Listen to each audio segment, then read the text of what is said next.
আসসালামু আলাইকুম সুপ্রিয় শিক্ষার্থীরা, আজকে আমরা এইচএসসি 2025 সালের ময়মনসিংহ বোর্ডে আসছে 2 নম্বর প্রশ্ন সলভ করার চেষ্টা করব।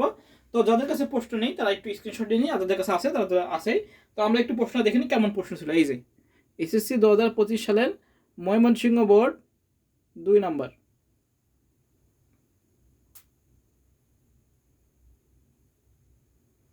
আচ্ছা, প্রশ্ন আমরা দেখতে পেলাম। এবার আমরা প্রশ্ন পড়ি কি আছে। বলছে কি, আইসিটি শিক্ষক শ্রেণীকক্ষে পাঠদানের সময় অসমাবৃত ডেটা ট্রান্সমিশনের কথা আলোচনা করলেন, যেখানে ক্লক সমন্বয়ের জন্য স্টার্ট এবং স্টপ বিট পাঠানো হয়। এইটা কিন্তু ঢাকা বোর্ড 2025 সালের প্রশ্ন ছিল 2 নম্বরে। স্টার্ট বিট এবং ক্ষয় প্রশ্ন ছিল স্টার্ট বিট এবং স্টপ বিট। আচ্ছা, স্টার্ট বিট এবং স্টপ বিট এটা হলো আমাদের অ্যাসিনক্রোনাস ট্রান্সমিশনে ব্যবহৃত হয়। যখন ডেটাটা শুরু হয় তখন স্টার্ট বিট আর যখন ডেটা শেষ হয় তখন কি স্টপ বিট। আচ্ছা, দৃশ্যকল্প 1 আমরা পড়লাম। দৃশ্যকল্প 2 টেলিভিশন দিচ্ছে, এটা আমরা বুঝলাম। প্রথম ক নম্বর প্রশ্ন ছিল এনআইসি কি। এনআইসি হলো নেটওয়ার্ক ইন্টারফেস কার্ড। এটি একটি প্লাগ ইন কার্ড যা কম্পিউটারকে নেটওয়ার্কভুক্ত করে। হ্যাঁ, আমরা 2 এর ক লিখব।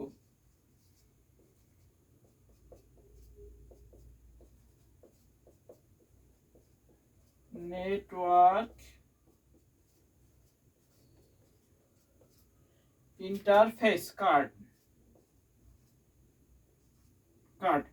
তাহলে নেটওয়ার্ক ইন্টারফেস কার্ড হলো একটি plug in card.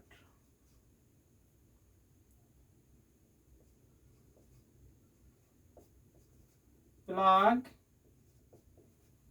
In card যা কম্পিউটার কে নেটওয়ার্ক ভুক্ত করে। তাহলে এনআইসি কি? এনআইসি হলো নেটওয়ার্ক ইন্টারফেস কার্ড। এনআইসি কি? এনআইসি হলো নেটওয়ার্ক ইন্টারফেস কার্ড। তা এনআইসি নেটওয়ার্ক ইন্টারফেস কার্ড হলো একটি প্লাগ ইন কার্ড যা কম্পিউটারকে নেটওয়ার্কভুক্ত করে। এটা আমরা ক নাম্বার লিখব। আচ্ছা, খ নাম্বার বলছে কি, এলটিই স্ট্যান্ডার্ড সম্বলিত মোবাইল ফোনের প্রজন্ম সম্পর্কে ব্যাখ্যা করো। আচ্ছা, এটা ঢাকা বোর্ডে আমাদের আসছে, ঢাকা বোর্ড 25 সালের প্রশ্ন আসছে। আচ্ছা, এলটিই মানে কি? Long term evolution. Long term evolution যা কি আমাদের চতুর্থ প্রজন্মের কি মোবাইল ফোন। তো আমরা লিখব এলটিই স্ট্যান্ডার্ড সম্বলিত মোবাইল ফোনের প্রজন্ম হলো ফোনের চতুর্থ প্রজন্ম বা 4G যেটা আমরা বলি। মোবাইল ফোনের চতুর্থ প্রজন্ম হলো একটি উন্নত বেতার প্রযুক্তি যা উচ্চ গতি সম্পন্ন ইন্টারনেট ও দ্রুত ডেটা ট্রান্সমিশনের সুবিধা দেয়। এটি video call, HD call, streaming, gaming দ্রুত এবং সহজ করে তোলে। 4G সাধারণত এলটিই প্রযুক্তির মাধ্যমে কাজ করে। এই এলটিই মানে হলো লং টার্ম ইভলিউশন। হ্যাঁ, এর মাধ্যমে কি করে? আদান প্রদান করে থাকে। আচ্ছা, 4G এর ফলে মোবাইল ইন্টারনেট ব্যবহার অনেক বেশি এবং অনেক বেশি কার্যকর এবং জনপ্রিয়তা পেয়েছে। আমরা এই মোটামুটি লিখে দেবো নিজেদের মতো করে। হ্যাঁ, মেন কথা হলো, জ্ঞানমূলক হলো এলটি আমাদের 4G বা চতুর্থ প্রজন্মের ফোন। বোঝা গেছে? এটা আমি ঢাকা বোর্ডে আলোচনা করে দিয়েছি। ঢাকা বোর্ড 2025 সালে কি আসছিল? গয়ে আসছিল। আচ্ছা, এবার বলছে দৃশ্যকল্প 1 এর ডেটা ট্রান্সমিশন মেথডটি ব্যাখ্যা করো। আচ্ছা, দৃশ্যকল্প 1 এর কিভাবে আমরা বুঝলাম যে অ্যাসিনক্রোনাস? এখানে বলেছে যে স্টার্ট বিট এবং স্টপ বিট যেটা অ্যাসিনক্রোনাস ট্রান্সমিশন হয়। অ্যাসিনক্রোনাস হলো একটি গ্রিক শব্দ। আমরা জানি যে অ্যাসিন হলো একটা হলো, অ্যাসিন হলো কি সময়ের সাথে নয়, আর কোনাস শব্দ হলো সময়ের সাথে। কোনাস অর্থ সময়, অর্থাৎ অ্যাসিনক্রোনাস হলো পূর্ণরূপ কি অর্থ কি সময়ের সাথে নয়, আমরা সবাই জানি। আমরা এই অ্যাসিনক্রোনাস সম্পর্কে বর্ণনা দেব। আমরা দেখি, একটু লিখে নিই। এটা আমরা দেখব গ। আমি শুধু জ্ঞানমূলক গুলো লিখেছি। দৃশ্যকল্প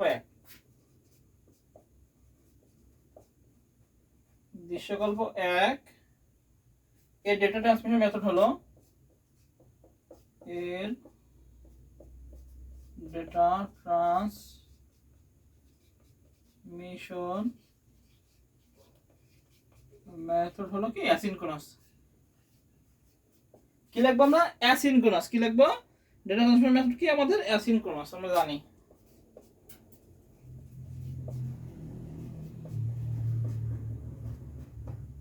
অ্যাসিনক্রোনাস কি?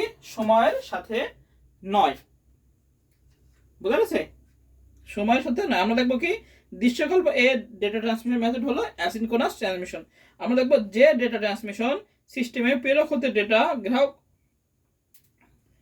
গ্রাহকে ক্যারেক্টার বা ক্যারেক্টার ডেটা ট্রান্সমিট হয় তাকে কি বলা হয়? অ্যাসিনক্রোনাস ট্রান্সমিশন বলে। এবার অ্যাসিনক্রোনাস সময় অর্থ হলো সময়ের সাথে নয়, অর্থাৎ কি যে সময় বিরতি কি থাকে? সমান থাকে না, অর্থাৎ একটা হতে পারে 5 মিনিট পরে, 10 মিনিট পরে, হ্যাঁ, এভাবে মানে সময় বিরতি সমান থাকে না আর কি, হ্যাঁ, সেটাই আমাদের অ্যাসিনক্রোনাস। এবং ডেটা বিটগুলো কি হয়? ধারাবাহিকভাবে স্থানান্তরিত হয়, হ্যাঁ। এবং কম্পিউটারকে বোঝানোর জন্য কি ক্যারেক্টারের যে ডেটা বিটগুলো শুরুতে একটি অতিরিক্ত স্টার্ট বিট যুক্ত করে দেওয়া হয়, আর এই স্টার্ট বিট পেলেই প্রাপক কম্পিউটার বুঝতে পারে যে ক্যারেক্টার ডেটা বিট আসা শুরু হয়েছে এবং সেই অনুযায়ী তার অভ্যন্তরীণ সিস্টেমে ক্লক পালস চালু করে। ক্যারেক্টার ডেটা বিটগুলো পুরোপুরি স্থানান্তরিত হওয়ার পর এর শেষে আবার অতিরিক্ত একটি বা দুটি স্টপ বিট যোগ করা হয়। উক্ত স্টপ বিট পেলেই প্রাপক কম্পিউটার বুঝতে পারে যে ক্যারেক্টারের ডেটা বিটগুলো আসা শেষ হয়েছে। বোঝা গেছে? ডেটা স্থানান্তরের এই প্রক্রিয়ায় স্টার্ট বিট এবং স্টপ বিট অপরিহার্য হওয়ার এই ট্রান্সমিশনকে স্টার্ট ও স্টপ ট্রান্সমিশনও বলা হয়। এটা কি আমাদের অ্যাসিনক্রোনাস ট্রান্সমিশন। আচ্ছা, এবার বলছে দৃশ্যকল্প 2। দৃশ্যকল্প 2 এর ডিভাইসের ক্ষেত্রে ডেটা ট্রান্সমিশন মোড ও ডেটা ডিস্ট্রিবিউশন মোড ব্যাখ্যা করো। আচ্ছা, দুটো বলছে। এটা হলো টেলিভিশন মনে রাখতে হবে। টেলিভিশন ডেটা ট্রান্সমিশন মোড যেটা আছে আমাদের simplex, half duplex, full duplex, সেটা হলো সিম্পলেক্স মোড, যেটা হলো একদিকে প্রবাহ হয়, হ্যাঁ, সেটা কি আমাদের সিম্পলেক্স। আমরা দেখবো দৃশ্য 2 এর ডিভাইসটি টেলিভিশন, এর ডেটা ট্রান্সমিশন মোড হলো সিম্পলেক্স। এই এবার আমাদের নিজের মতো লিখবো যে সিম্পলেক্স কি, একমুখী ডেটা প্রবাহ, এবার নিজের মতো লিখবো, হ্যাঁ। ঘ আরেকটা হলো ডেটা ট্রান্সমিশন মোড হলো সিম্পলেক্স, আর ডেটা ডিস্ট্রিবিউশন মোড আমরা বলতে পারি হলো ব্রডকাস্ট।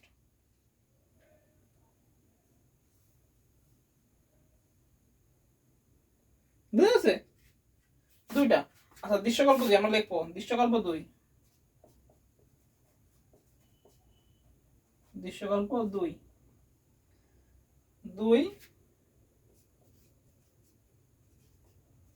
ডিভাইসটি হলো টেলিভিশন। এখানে বলেই যাচ্ছে টেলিভিশন। এবার বলেছে এর data transmission mode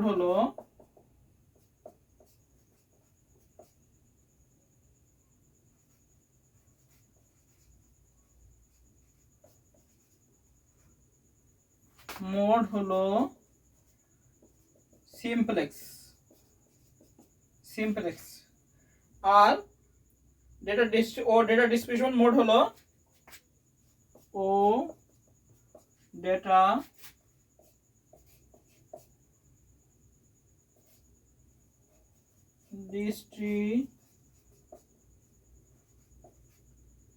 data distribution mode হলো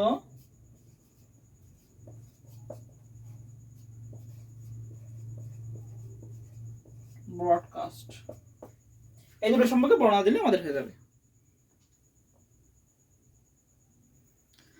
আমরা লিখবো দৃশ্যকল্প 2 ডিভাইসটি হলো টেলিভিশন, এর ডেটা ট্রান্সমিশন মোড হলো সিম্পলেক্স এবং ডেটা ডিস্ট্রিবিউশন মোড হলো ব্রডকাস্ট। এবার আমরা সিম্পলেক্স বলি। সিম্পলেক্স কি? ডেটার একদিকে প্রবাহকে সিম্পলেক্স বলে। যেটা কি? যেটা একদিকে প্রবাহ হবে, হ্যাঁ। আমরা যেমন বলতে পারি ডিশ লাইন বা টিভি, একই কথা, হ্যাঁ। তাহলে সিম্পলেক্স কি? ডেটার একমুখী প্রবাহকে কি বলা হয়? সিম্পলেক্স বলা হয়। এখানে ডেটা কি হবে? শুধু প্রেরণই হবে, মানে পাঠানোর আর কোনো সুযোগ নেই, তো সেটাই কি আমাদের সিম্পলেক্স। আর ডেটা ডিস্ট্রিবিউশন মোড হলো ব্রডকাস্ট হলো কি? যেটা একজন থেকে কি হবে? সবাই হবে, অর্থাৎ যেটা হলো টিভি চ্যানেলে কি হয়? আমাদের ব্রডকাস্ট সম্প্রচার, এটা সবাই দেখতে পারে, বুঝতে পারছো? সেটা হলো ব্রডকাস্ট। এই বিষয়ে আমরা লিখে দেবো মোটামুটি, হ্যাঁ, লিখে দিলে মোটামুটি আমাদের হয়ে যাবে, হ্যাঁ। যেমন এটাকে বলা হয় কি? One to all. আমরা বলতে পারি টেলিভিশন যে ডেটা ডিস্ট্রিবিউশন মোড সেটা কি? ব্রডকাস্ট মোডের নেটওয়ার্কের যে কোনো একটি নোড হতে ডেটা প্রেরণ করলে তার নেটওয়ার্কের অধীনস্থ সকল নোডই তা গ্রহণ করতে পারে। ব্রডকাস্ট ট্রান্সমিশন শুধু সিম্পলেক্সের হয়ে থাকে। ব্রডকাস্ট হলো on to all transmission mode. এভাবে নিজের মতো ব্যাখ্যা দিয়ে দেবো, মোটামুটি আমাদের হয়ে যাবে। এই হলো আমাদের ময়মনসিংহ বোর্ড 2025 সালের 2 নম্বর প্রশ্নের সলভ।